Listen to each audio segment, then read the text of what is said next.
사람들은 모르죠. 이 늙고 구부정한 등 뒤에 숨겨진 진실을 말이에요. 매일 아침 자갈치 시장 골목을 걸으며 생각합니다. 과연 내가 올바른 선택을 한 걸까요? 20년 전 칼을 내려놓고 평범한 생선 장수가 되기로 했을 때, 그때가 내 인생의 마지막 기회였습니다. 손을 봐요. 이 주름진 손이 한때는 부산항을 떨게 만들었었습니다. 사람들은 내 이름만 들어도 고개를 숙였고, 내 앞에서는 감히 큰 소리조차 내지 못했어요. 박태수, 부산의 칼잡이라고 불렸던 그 이름이 이제는 그저 생선 파는 할아버지가 되었습니다. 하지만 후회하지 않아요. 정의가 원했던 삶이었으니까요. 비록 그녀는 이 세상에 없지만 그녀와의 약속만은 지키고 싶었습니다. 다시는 칼을 잡지 않겠다고, 평범하게 살겠다고 맹세했거든요. 그런데 왜일까요? 요즘 들어 자꾸만 불안한 예감이 듭니다. 마치 폭풍 전의 고요함 같은, 20년 동안 조용히 숨죽이며 살아온 내 앞에 다시 그 세계가 찾아올 것만 같은 느낌이에요. 가난 말기라는 진단을 받았을 때 오히려 마음이 편해졌습니다. 이제 정말 모든 게 끝나는구나 싶었거든요. 조용히 아무도 모르게 사라질 수 있을 거라고 생각했어요. 하지만 운명이라는 건 참 묘한 것 같아요. 내가 아무리 도망치려 해도 과거는 나를 놓아주지 않는 것 같습니다. 혹시 모르죠. 마지막으로 한 번 더 이 늙은 손이 다시 칼을 잡아야 할 날이 올지도 모른다는 생각이 듭니다. 그때가 온다면 나는 어떤 선택을 할까요? 정희야, 미안해. 아직은 너에게 갈 수 없을 것 같아. 1980년 12월 부산항에는 차가운 바닷바람이 불어왔습니다. 새벽 4시, 아직 어둠이 깔린 자갈치 시장 골목에서 박태수가 천천히 걸음을 옮기고 있었어요. 60세가 된 태수의 등은 많이 굽어 있었고, 한때 칼처럼 날카로웠던 눈빛도 이제는 흐려져 있었습니다. 태수는 작은 수산물 가게 앞에서 멈춰 섰어요. 태순의 수산이라고 쓰인 낡은 간판이 바람에 덜컹거리고 있었습니다. 가게 문을 열고 들어가니 비린내와 함께 묵은 냄새가 코를 찔렀어요. 태수는 습관적으로 오른쪽 허리깨를 만져봤습니다. 예전 같으면 그곳에 차가운 칼집이 있었겠지만 이제는 아무것도 없었어요. 한숨을 쉬며 태수는 수족관 앞에 앉았습니다. 물속에서 헤엄치는 물고기들을 바라보던 태수의 눈에 문득 옛 기억이 스쳐갔어요. 40년 전 부산항 일대를 주름잡던 해동파의 행동대장이었던 시절 말이죠. 그때 태수의 칼솜씨는 부산 어디서든 통했고, 사람들은 태수를 부산의 칼잡이라고 불렀습니다. 하지만 그 모든 영광은 이미 오래전 일이었어요. 20년 전 조직을 떠나면서 태수는 다시는 칼을 잡지 않겠다고 맹세했었습니다. 사랑하는 여자 정의를 잃고 나서야 깨달았거든요. 칼로 얻은 명성도, 돈도, 권력도 결국 모래성과 같다는 걸 말이에요. 태수는 수족관 밑에서 작은 상자를 꺼냈습니다. 그 안에는 누렇게 바랜 사진 한 장이 들어 있었어요. 20살 때의 정의가 활짝 웃고 있는 사진이었습니다. 태수는 그 사진을 가만히 쓰다듬으며 마음속으로 중얼거렸어요. 지난달 병원에서 받은 진단서가 떠올랐습니다. 가난 말기라는 청천벽력 같은 소식이었어요. 의사는 길어야 석 달이라고 했었습니다. 태수는 아무에게도 말하지 않았어요. 그저 조용히 마지막을 준비하고 있었을 뿐이었습니다. 그때 가게 문이 거칠게 열리더니 2명의 남자가 들어왔습니다. 태수는 천천히 고개를 돌렸어요. 낯익은 얼굴들이었습니다. 상필과 노구, 예전 태수 밑에서 일했던 후배들이었어요. 상필은 45살 정도 되어 보였고 얼굴에는 깊은 상처가 하나 있었습니다. 노구는 상필보다 2살 어렸는데 왼쪽 팔을 깁스로 감고 있었어요. 둘 다 예전보다 많이 늙어 보였지만 눈빛만은 여전히 살아 있었습니다. 상필이 태수 앞에 무릎을 꿇었어요. 노구도 따라서 무릎을 꿇었습니다. 둘의 얼굴에는 절망과 분노가 뒤섞여 있었어요. 태수는 이미 무슨 일인지 짐작하고 있었습니다. 부산항에는 변화의 바람이 불고 있었고 예전 해동파의 잔존 세력들이 하나둘 사라지고 있다는 소문을 들었거든요. 상필의 입술이 떨렸습니다. 노구의 눈에는 눈물이 맺혀 있었어요. 태수는 천천히 일어나 둘을 바라봤습니다.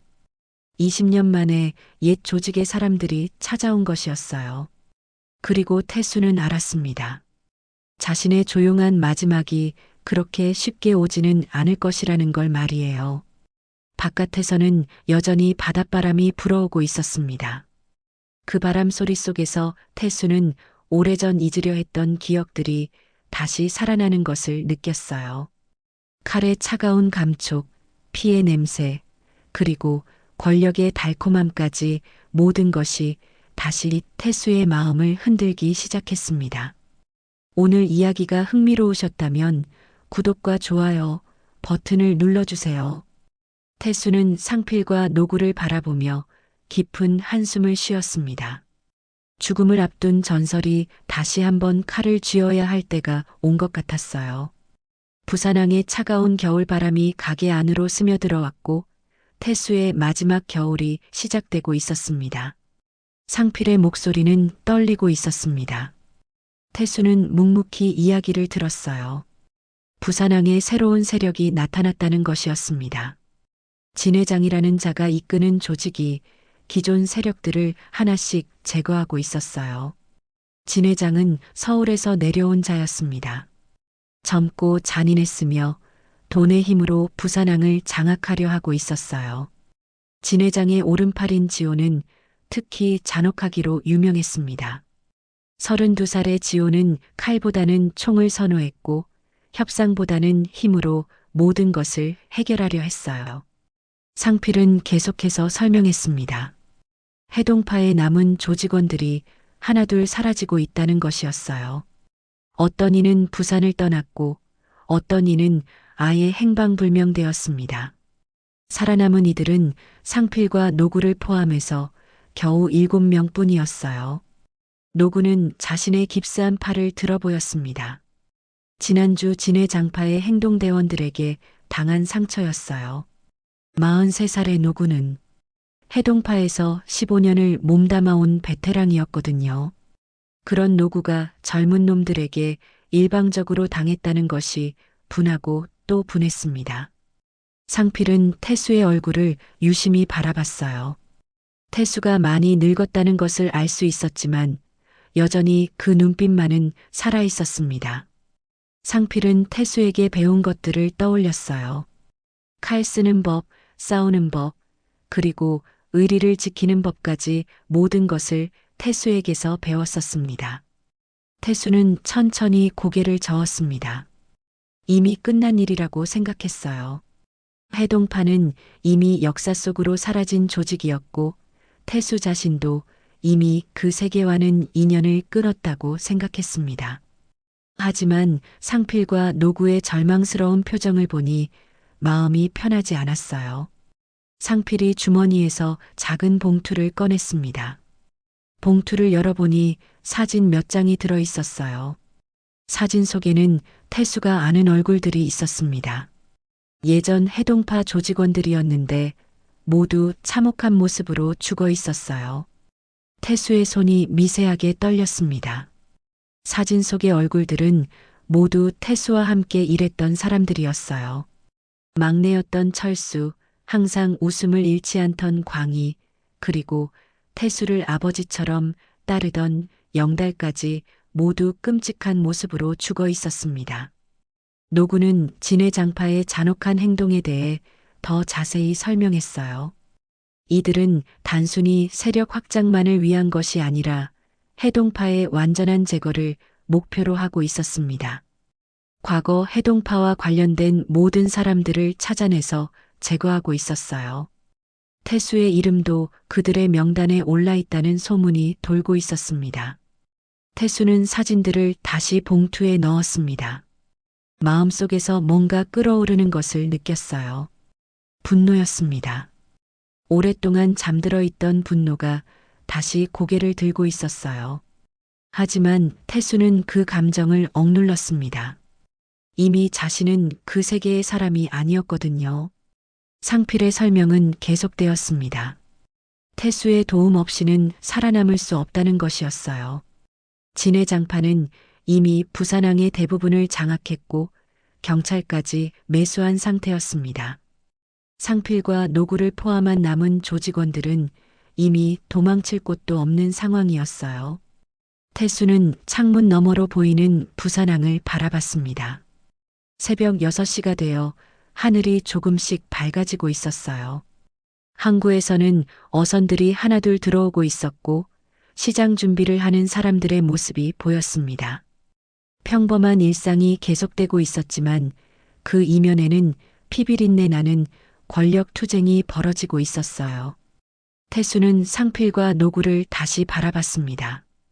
둘의 눈에는 간절함이 가득했어요. 태수는 알고 있었습니다.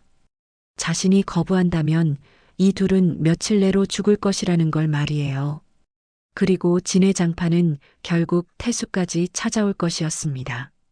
태수의 마음속에서 또 다른 기억이 떠올랐어요. 정희와 처음 만났던 날 정희가 태수에게 했던 말이었습니다. 정희는 태수에게 말했어요. 진짜 강한 사람은 약한 사람을 지키는 사람이라고. 그리고 태수에게 부탁했어요. 칼로 사람을 해치지 말고 칼로 사람을 지키는 사람이 되어달라고. 하지만 태수는 그 약속을 지키지 못했습니다. 결국 칼로 많은 사람을 죽였고 그 과정에서 정의를 잃었어요. 이제 다시 칼을 잡아야 하는 상황이 왔지만 태수는 망설여졌습니다. 자신의 남은 생도 얼마 안 되는 상황에서 다시 그 지옥 같은 세계로 돌아가야 하는 건지 확신이 서지 않았어요. 상필은 마지막으로 간절하게 호소했습니다. 태수 없이는 진해장파에 맞설 수 없다는 것이었어요. 그리고 만약 태수가 도와주지 않는다면 자신들은 끝까지 싸우다 죽겠다는 각오를 밝혔습니다. 노구도 고개를 끄덕였어요.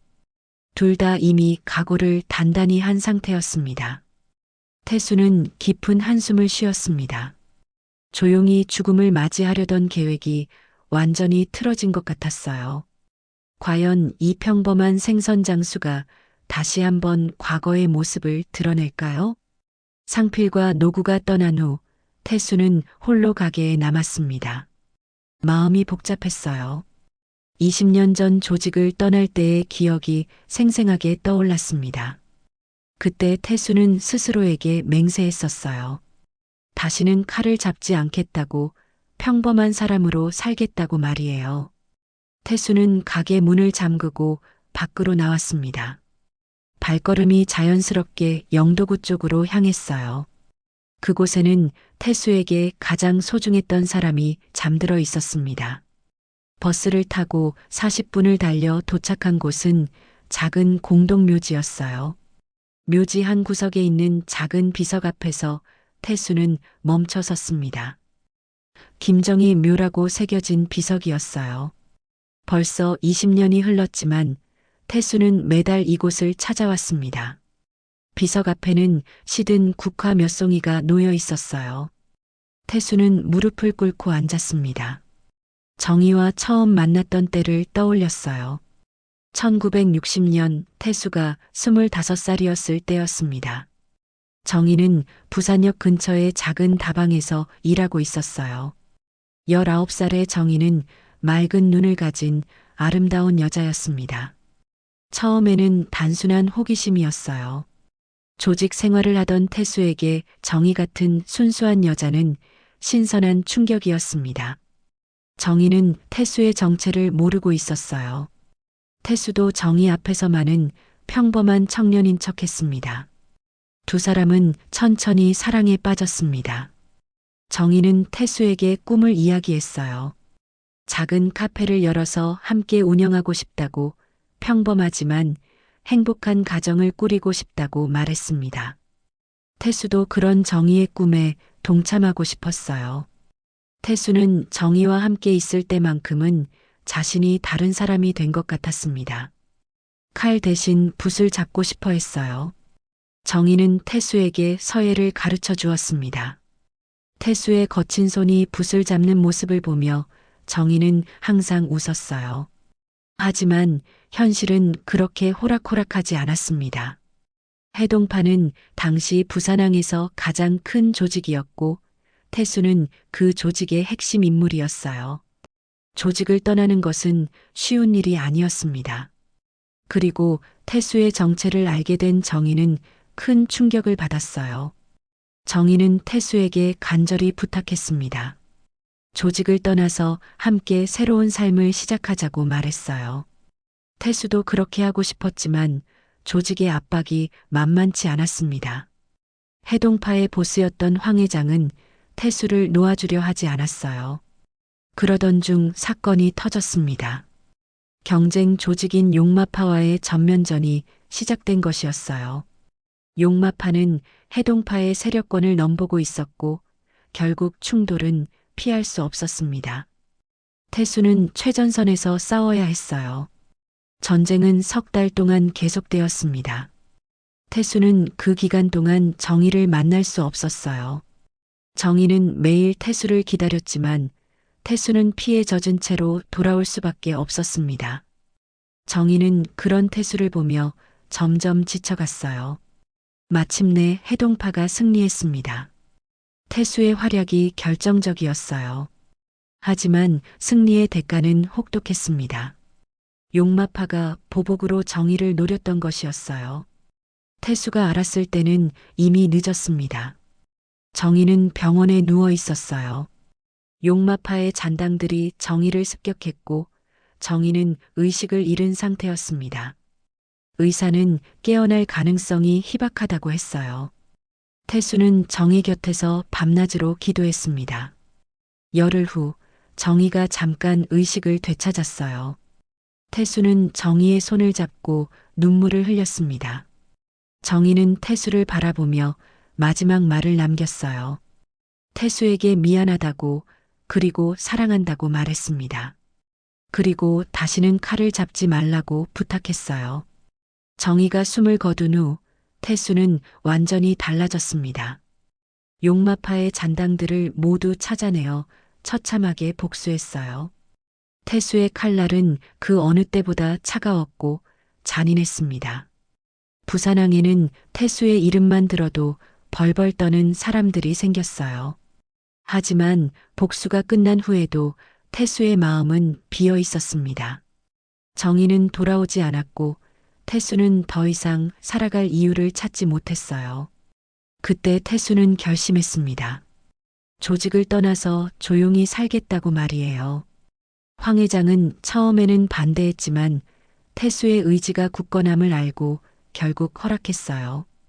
태수는 부산항에서 가장 작은 수산물 가게를 열고 조용히 살기 시작했습니다.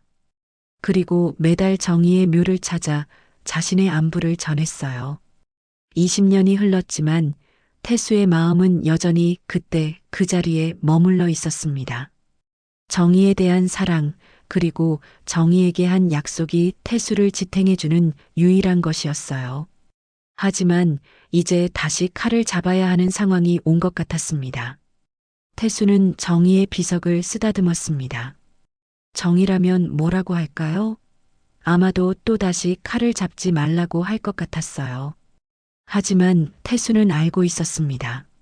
상필과 노구를 버려둘 수는 없다는 것을 말이에요. 바람이 불어와 태수의 머리카락을 흔들었습니다. 태수는 천천히 일어나 정의의 비석에 절을 올렸어요. 그리고 마음속으로 말했습니다. 정의야, 마지막으로 한 번만 더 칼을 잡겠다고. 그리고 그 후에는 정말로 너에게 가겠다고 말이에요. 태수는 묘지를 떠나면서 자신의 운명을 받아들였습니다. 조용한 죽음 대신 피비린내 나는 마지막을 맞이하게 될 것 같았어요. 하지만 그것도 나쁘지 않다고 생각했습니다. 적어도 의미 있는 죽음이 될 테니까요. 정의의 묘에서 돌아온 태수는 마음의 결정을 내렸습니다. 이제 더 이상 과거에 얽매여 있을 수는 없었어요.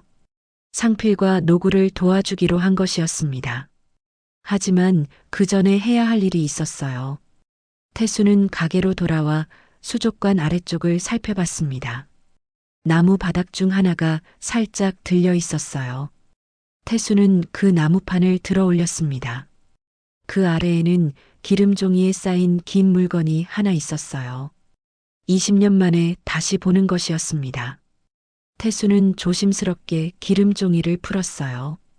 그 안에서 나타난 것은 아름다운 칼 한 자루였습니다. 칼날은 여전히 날카롭게 빛나고 있었고 칼자루에는 의라는 글자가 새겨져 있었어요. 이 칼은 태수가 21살 때 만든 것이었습니다.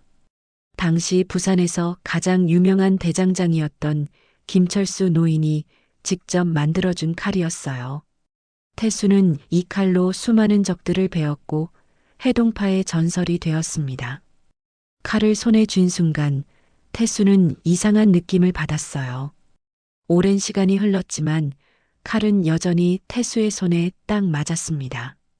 마치 오래된 친구를 다시 만난 것 같은 느낌이었어요. 태수는 칼을 몇 번 휘둘러 봤습니다. 동작이 예전만큼 빠르지는 않았지만 여전히 위력적이었어요. 그때 가게 문이 열렸습니다. 이번에는 낯선 얼굴들이었어요. 3명의 남자가 들어왔는데 모두 양복을 입고 있었습니다. 맨 앞에 선 남자는 30대 초반으로 보였고 오만한 표정을 짓고 있었어요. 태수는 재빨리 칼을 다시 기름종이에 싸서 숨겼습니다. 그리고 평소처럼 수족관 앞에 앉았어요. 하지만 마음속으로는 이미 긴장하고 있었습니다. 이 남자들이 누구인지 대충 짐작이 갔거든요. 앞서 선 남자는 자신을 지호라고 소개했습니다. 진해 장파의 행동대장 지호였어요. 태수는 지호를 유심히 바라봤습니다. 키가 크고 근육질이었으며 왼쪽 귀에는 작은 귀걸이가 달려 있었어요. 지호는 태수를 위아래로 훑어봤습니다. 그리고 비웃듯이 말했어요. 이 늙은이가 전설의 칼잡이라는 박태수냐는 식으로 조롱했습니다. 지호의 목소리에는 건방진 기운이 가득했어요. 태수는 대답하지 않고 그냥 지호를 바라봤습니다. 지호는 가게 안을 둘러봤습니다. 초라한 수산물 가게를 보며 실망한 표정을 지었어요. 그리고 태수에게 통보했습니다. 이 일대가 이제 진해 장파의 구역이 되었으니 보호비를 내야 한다는 것이었어요. 태수는 여전히 말이 없었습니다. 지호는 점점 짜증이 나는 표정을 지었어요. 그리고 갑자기 수족관을 발로 찼습니다. 유리가 깨지면서 물이 바닥에 쏟아졌어요. 물고기들이 바닥에서 펄떡거리기 시작했습니다. 태수의 눈빛이 차가워졌습니다. 하지만 아직은 참았어요. 지호는 계속해서 가게 안의 물건들을 부수기 시작했습니다. 선반 위의 그릇들을 바닥에 떨어뜨리고 냉장고 문을 거칠게 열어 젖혔어요. 지호의 부하 중 하나가 태수 앞에 다가왔습니다. 그리고 태수의 얼굴에 침을 뱉었어요. 태수는 천천히 침을 닦았습니다. 마음속에서는 이미 분노가 끓어오르고 있었지만 겉으로는 드러내지 않았어요. 지호가 마지막 통보를 했습니다. 일주일 후까지 보호비 500만 원을 준비하라는 것이었어요. 그리고 만약 준비하지 못한다면 가게를 불태워버리겠다고 협박했습니다. 태수는 고개를 끄덕이는 척했어요. 지호와 부하들이 나간 후 태수는 바닥에 널브러진 물고기들을 하나씩 주워 담았습니다. 이미 죽은 물고기들이 대부분이었어요. 태수는 그 물고기들을 보며 마음속으로 중얼거렸습니다. 이제 정말로 칼을 잡아야 할 때가 온 것 같다고 말이에요. 태수는 다시 바닥 밑에서 칼을 꺼냈습니다. 이번에는 주저하지 않았어요. 칼을 허리에 차고 거울을 봤습니다. 거울 속의 태수는 20년 전의 모습을 하고 있었어요. 눈빛이 예전처럼 날카로워져 있었습니다. 태수는 상필에게 전화를 걸었습니다. 상필은 태수의 목소리가 달라진 것을 알아차렸어요. 태수는 상필에게 지시했습니다. 내일 밤 부산항 3번 창고에서 만나자고 했어요. 그리고 남은 조직원들을 모두 데려오라고 했습니다. 전화를 끊은 후 태수는 가게 문을 잠갔습니다. 그리고 정희의 사진을 꺼내어 바라봤어요. 정희야, 미안하다고 마음속으로 말했습니다. 약속을 지키지 못하겠다고 하지만 이번만은 어쩔 수 없다고 말이에요. 태수는 칼을 한 번 더 확인했습니다. 칼날은 여전히 날카롭게 빛나고 있었어요. 20년의 세월이 흘렀지만 칼은 아직 녹슬지 않았습니다. 태수의 마음도 마찬가지였어요.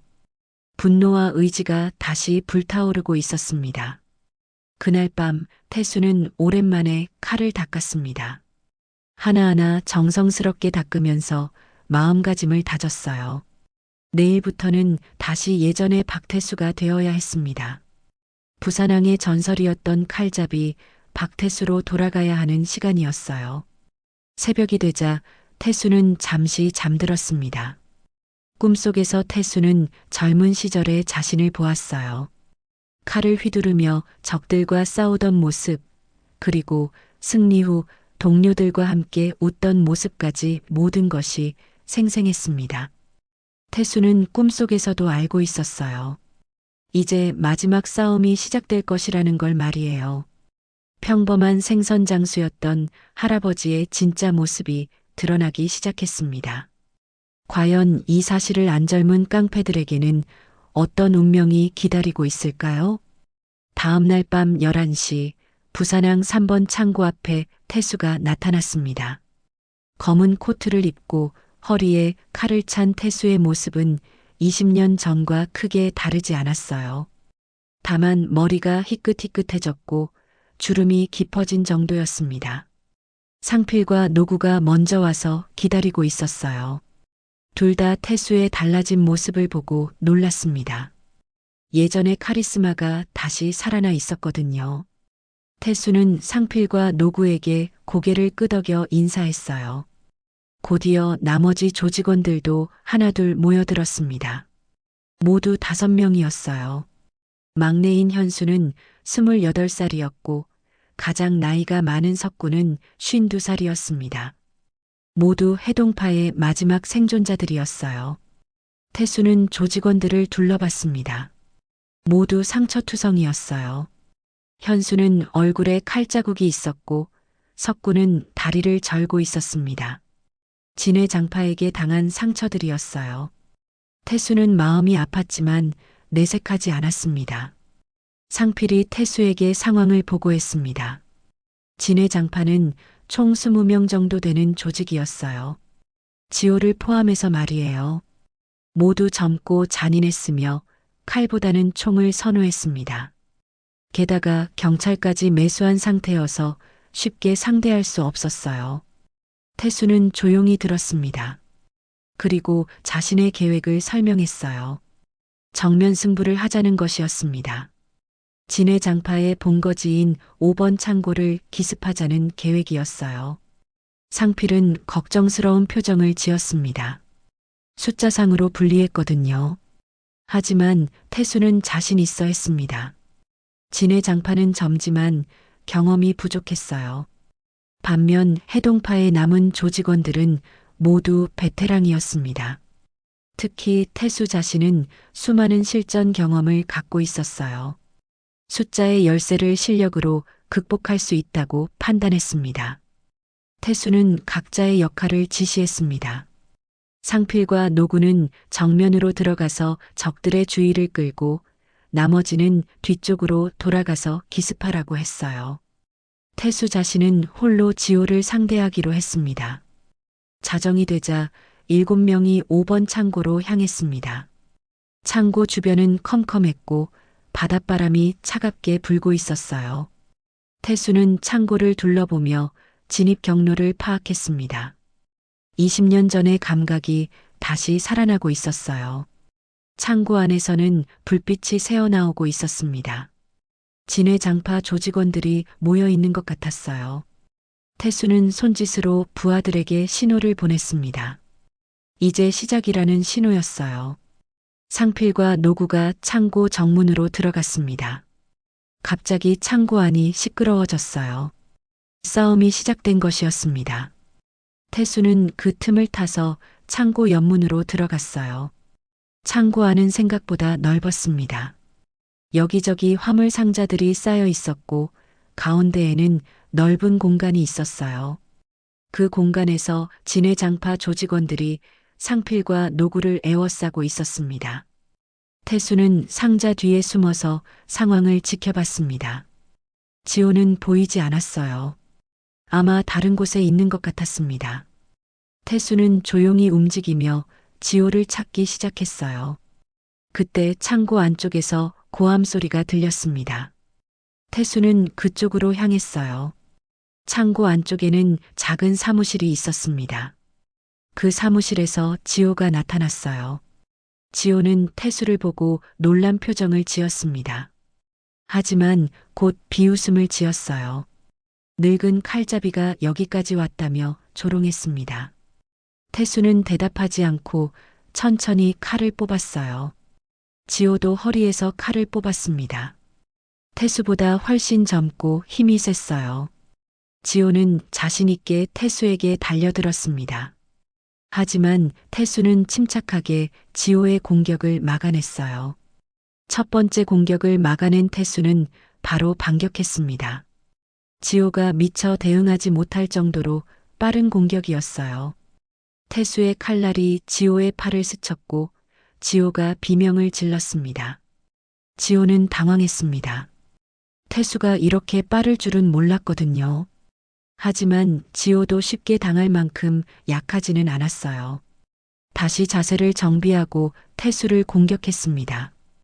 두 사람의 칼싸움이 계속되었습니다. 태수는 경험으로, 지호는 젊음으로 맞섰어요. 하지만 시간이 갈수록 태수가 우세해졌습니다. 오랜 경험에서 나오는 기술의 차이였어요. 태수의 칼솜씨는 정말 대단했습니다. 마치 춤을 추는 것처럼 우아하면서도 치명적이었어요. 지호는 점점 밀리기 시작했습니다. 태수의 칼날은 마치 살아있는 것처럼 움직였어요. 마침내 태수가 결정적인 한 방을 날렸습니다. 지호의 허를 찌르는 완벽한 공격이었어요. 지호는 미처 막지 못하고 태수의 칼에 맞았습니다. 가슴에 깊은 상처를 입은 지호가 바닥에 쓰러졌어요. 태수는 숨을 헐떡이며 지호를 바라봤습니다. 승부는 끝났어요. 하지만 태수의 몸도 많이 지쳐 있었습니다.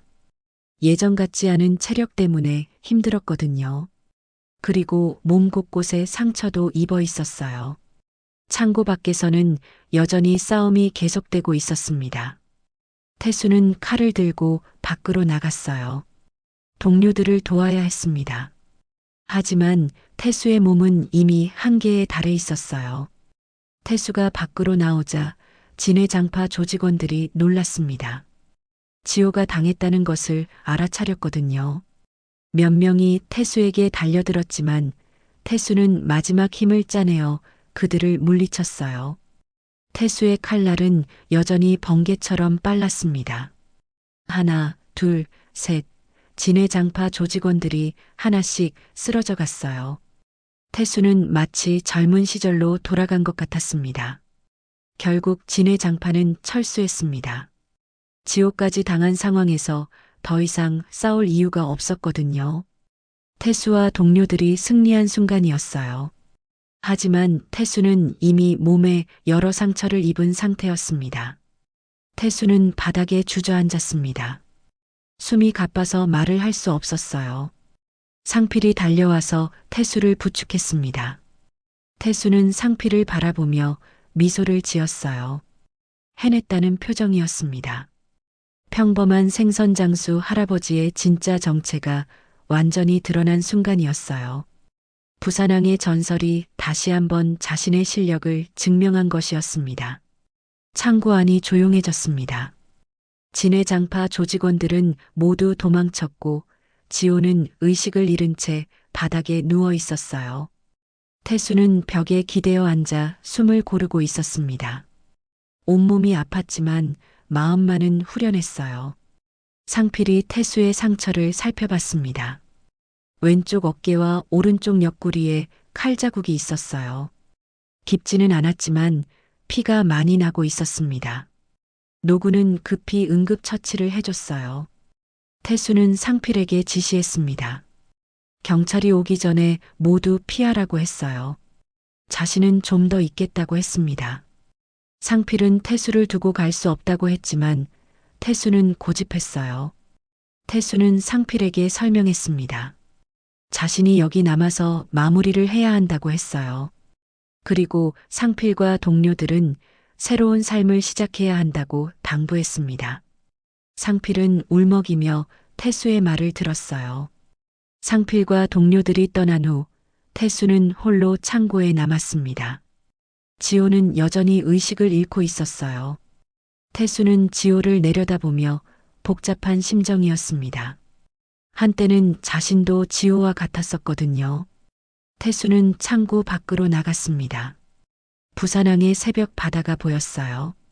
파도 소리가 들려왔고 바닷바람이 태수의 상처를 스쳤습니다. 아팠지만 상쾌한 기분도 들었어요. 멀리서 사이렌 소리가 들렸습니다. 경찰이 오고 있었어요. 태수는 서둘러 창고를 떠나려 했지만 다리에 힘이 들어가지 않았습니다.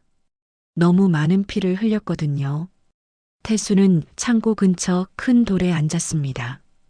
바다를 바라보며 깊은 한숨을 쉬었어요. 이제 정말 끝이 난 것 같았습니다.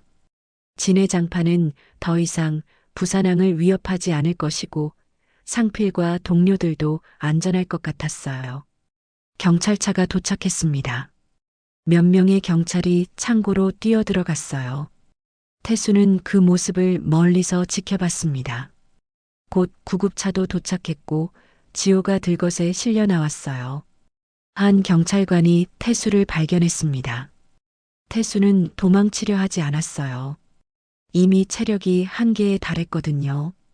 경찰관은 태수에게 다가와서 상황을 물어봤습니다. 태수는 간단히 설명했습니다. 자신도 피해자 중 하나라고 깡패들에게 습격당했다고 말했어요. 실제로 태수의 상처와 나이를 고려할 때 경찰관은 태수를 용의자로 보지 않았습니다. 경찰관은 태수의 상처를 보고 구급차를 불렀어요. 구급차가 도착하자 태수는 들것에 실렸습니다. 의식이 점점 흐려지고 있었어요. 태수는 마지막으로 부산항을 바라봤습니다. 이제 정말 이곳과 작별인 것 같았어요. 병원에 도착한 태수는 응급실로 실려갔습니다. 의사들이 바쁘게 치료를 시작했어요. 태수는 의식을 잃기 직전에 정희의 얼굴을 떠올렸습니다. 이제 정희에게 갈 수 있을 것 같았어요. 며칠 후 태수는 깨어났습니다. 병원 침대에 누워 있었어요. 몸은 여전히 아팠지만 생명에는 지장이 없었습니다. 간호사가 태수에게 설명했어요. 며칠 동안 의식을 잃고 있었다고 했습니다. 상필이 병실을 찾아왔습니다. 태수를 보고 안도의 한숨을 쉬었어요. 상필은 태수에게 그동안의 상황을 보고했습니다. 진해장파는 완전히 부산을 떠났고 지호도 서울로 돌아갔다고 했어요. 태수는 상필에게 당부했습니다. 이제 조직 생활은 그만두라고 했어요. 평범한 사람으로 살라고 했습니다. 상필은 태수의 말을 듣고 고개를 끄덕였어요. 태수는 또한 상필에게 자신의 가게를 맡겼습니다. 자신은 더 이상 가게를 운영할 수 없을 것 같다고 했어요. 상필은 처음에는 거부했지만 태수의 강한 의지에 결국 승낙했습니다. 며칠 후 태수는 병원을 퇴원했습니다. 하지만 집으로 가지 않고 정희의 묘로 갔어요. 정희에게 모든 것을 이야기하고 싶었습니다. 마지막 싸움에 대해서, 그리고 이제 정말 끝났다는 것에 대해서요. 정희의 묘 앞에 앉은 태수는 오랫동안 말이 없었습니다. 그냥 정희와 함께 있는 것만으로도 충분했어요. 바람이 불어와 태수의 머리카락을 흔들었습니다. 태수는 정희에게 보고했습니다. 이제 정말 칼을 놓겠다고, 그리고 평범한 사람으로 살겠다고 했어요. 정희가 원했던 삶을 이제라도 살아보겠다고 약속했습니다. 해가 지기 시작했습니다. 태수는 천천히 일어나 정희의 묘에 절을 올렸어요. 그리고 뒤돌아보지 않고 묘지를 떠났습니다. 새로운 삶을 시작할 시간이었어요. 태수는 작은 원룸을 하나 구했습니다. 가게에서 멀지 않은 곳이었어요. 이제 상필이 운영하는 가게를 가끔 들러보는 것이 태수의 일과가 되었습니다. 태수는 정말로 평범한 노인이 되어가고 있었어요. 하지만 부산항에서는 여전히 태수에 대한 전설이 전해지고 있었습니다. 늙은 칼잡이가 마지막으로 보여준 전설적인 싸움에 대한 이야기가 사람들 사이에서 회자되고 있었어요. 태수는 정말로 부산항의 전설이 되어 있었습니다. 진해장파 깡패들은 평범한 생선 장수의 진짜 정체를 알고 나서야 자신들이 얼마나 큰 실수를 했는지 깨달았어요. 그들의 운명은 이미 정해져 있었던 것이었습니다. 태수가 태어난 지 한 달이 지났습니다. 작은 원룸에서 혼자 지내는 태수의 생활은 조용했어요. 매일 아침 일찍 일어나서 간단한 아침 식사를 하고 오후에는 상필의 가게를 들러보는 것이 일과였습니다. 상필은 가게를 정말 열심히 운영하고 있었어요. 태수가 없어도 손님들이 많이 찾아왔습니다. 태수는 가게 한 구석에 앉아서 상필이 일하는 모습을 지켜봤어요. 흐뭇한 마음이었습니다. 하지만 태수의 몸은 점점 약해지고 있었어요. 병원에서 받은 진단은 여전히 유효했습니다. 간암 말기라는 진단 말이에요. 마지막 싸움에서 입은 상처들도 완전히 회복되지 않았어요. 태수는 아무에게도 자신의 병에 대해 말하지 않았습니다. 상필도 노구도 태수가 아픈 줄 몰랐어요. 태수는 그저 조용히 자신의 마지막을 준비하고 있었습니다. 상필은 태수를 병원으로 데려갔어요. 병원에서 의사는 상필에게 태수의 진짜 상태를 설명했습니다. 간암 말기라는 진단이었어요. 의사는 이미 오래전부터 앓고 있었을 것이라고 했습니다. 상필은 충격을 받았어요. 상필은 태수에게 왜 말하지 않았느냐고 물었습니다. 태수는 미소를 지으며 대답했어요. 걱정시키고 싶지 않았다고, 그리고 이미 각오를 했다고 말했습니다. 상필의 눈에 눈물이 맺혔어요. 태수는 병원에 입원하게 되었습니다. 상필은 매일 태수를 찾아왔어요. 노구와 다른 조직원들도 번갈아가며 태수를 돌봤습니다. 태수는 그런 그들이 고마웠어요. 입원한 지 일주일째 되는 날, 태수는 상필을 불렀습니다. 그리고 작은 봉투 하나를 건네줬어요. 봉투 안에는 편지가 들어 있었습니다. 태수가 직접 쓴 편지였어요. 태수는 상필에게 부탁했습니다. 자신이 의식을 잃으면 이 편지를 가게에 걸어두라고 했어요. 그리고 가게를 잘 지켜달라고 부탁했습니다. 상필은 울먹이며 고개를 끄덕였어요. 그날 밤 태수는 깊은 잠에 빠졌습니다. 꿈속에서 태수는 젊은 시절의 자신을 보았어요. 정희와 함께 바닷가를 걷던 모습, 처음 칼을 잡았던 날, 그리고 마지막 싸움까지 모든 것이 지나갔습니다. 다음 날 아침 태수는 깨어나지 못했습니다. 의식을 잃은 상태였어요. 의사는 언제 깨어날지 모른다고 했습니다. 상필은 태수 곁을 지키며 기도했어요. 상필은 태수가 준 편지를 열어봤습니다. 편지에는 태수의 마지막 당부가 적혀 있었어요. 상필에게 조직 생활을 완전히 그만두라는 내용이었습니다. 그리고 칼보다 날카로운 건 사람 마음이니 상필은 그렇게 살지 말라는 당부였어요. 편지의 마지막에는 태수의 진심이 담겨 있었습니다. 상필을 아들처럼 생각한다는 내용이었어요. 그리고 평범하게 살면서 행복한 가정을 꾸리라는 바람이 적혀 있었습니다. 상필은 편지를 읽으며 눈물을 흘렸습니다. 태수가 얼마나 자신을 아꼈는지 알 수 있었거든요. 상필은 태수의 당부를 꼭 지키겠다고 마음속으로 다짐했어요. 며칠 후 노구가 병원을 찾아왔습니다. 노구도 태수의 상태를 보고 충격을 받았어요. 태수는 여전히 의식을 잃고 있었고 의사는 희망이 없다고 했습니다. 상필은 노구에게 태수의 편지 내용을 전해줬습니다. 노구도 태수의 뜻을 이해했어요. 둘은 태수를 위해 조직 생활을 완전히 정리하기로 했습니다. 나머지 조직원들에게도 각자의 길을 가라고 했어요. 태수는 일주일 동안 의식을 잃고 있었습니다. 그 사이 많은 사람들이 태수를 찾아왔어요. 예전에 태수와 함께 일했던 사람들, 태수에게 도움을 받았던 사람들까지 모두 찾아왔습니다.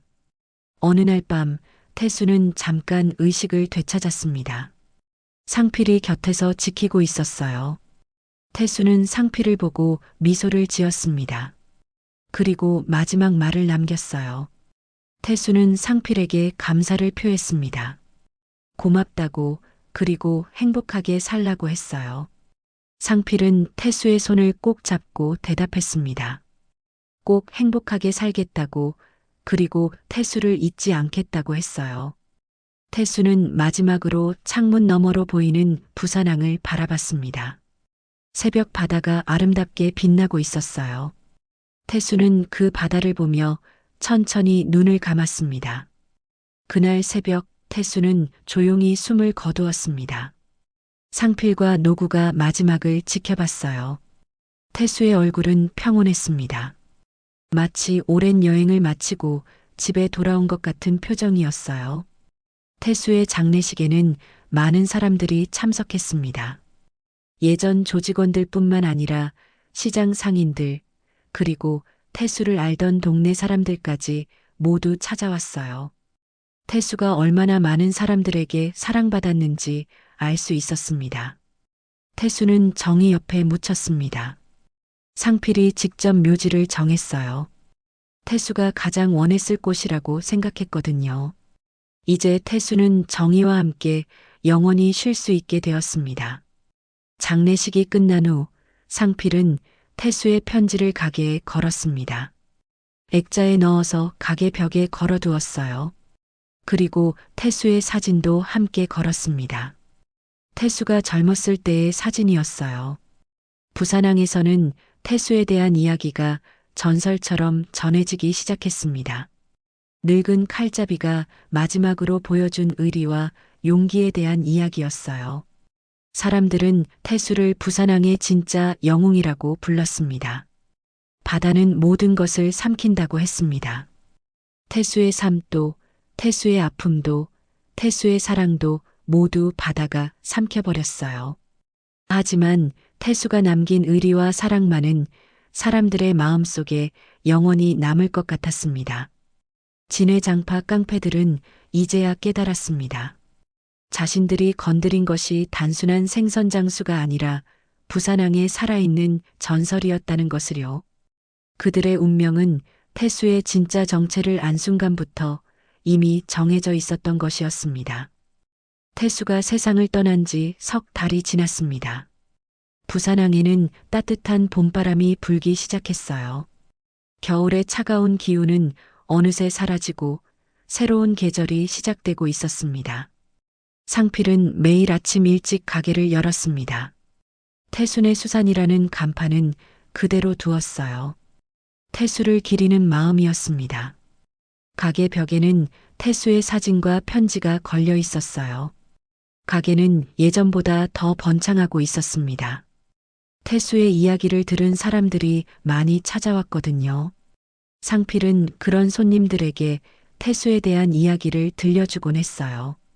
태수가 얼마나 좋은 사람이었는지 말이에요. 노구도 새로운 삶을 시작했습니다. 작은 횟집을 차려서 평범한 장사꾼이 되었어요. 가끔 상필의 가게에 들러서 옛 이야기를 나누었습니다. 둘 다 태수의 당부를 지키며 평범하게 살고 있었어요. 어느 날 오후 가게에 낯선 청년이 찾아왔습니다. 20살 정도 되어 보이는 청년이었어요. 청년은 상필에게 물었습니다. 이곳이 박태수 아저씨의 가게냐고 말이에요.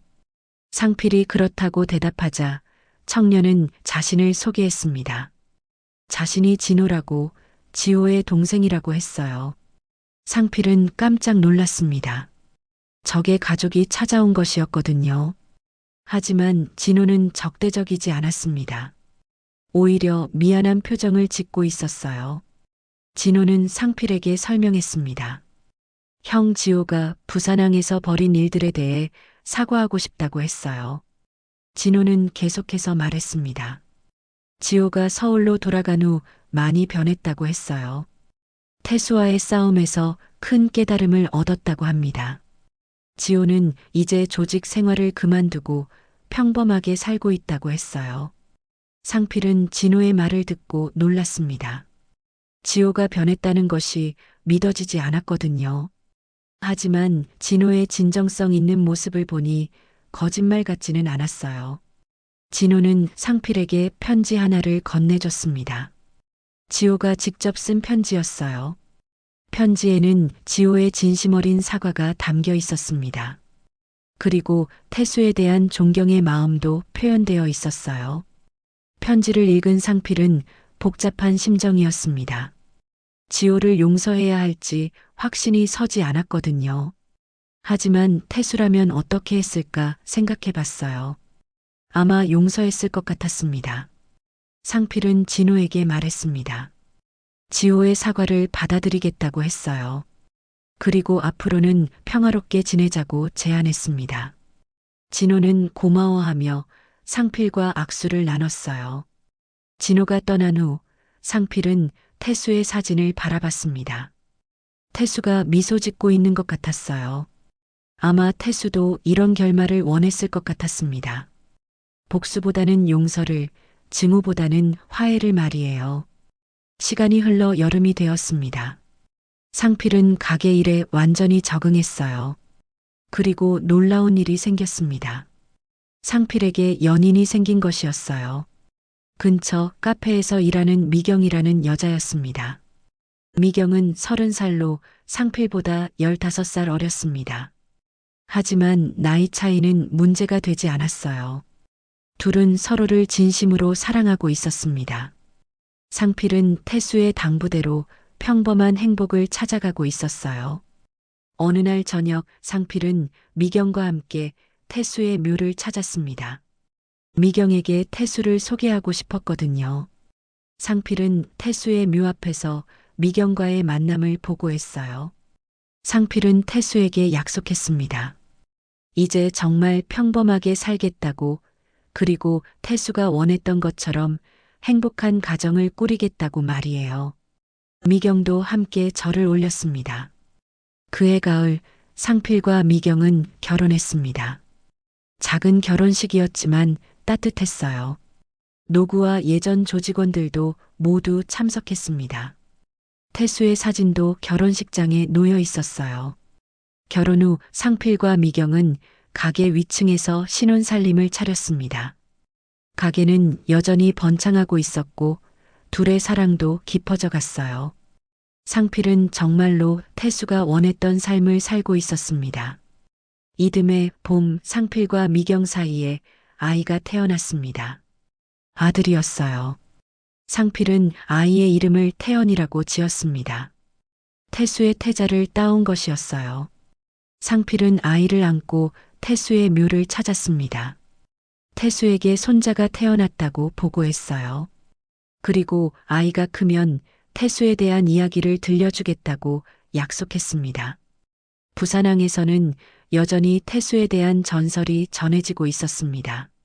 시간이 지날수록 이야기는 더욱 극적으로 변해갔어요. 하지만 핵심은 변하지 않았습니다. 태수가 의리를 위해 마지막까지 싸웠다는 것 말이에요. 상필의 가게에는 종종 젊은이들이 찾아왔습니다.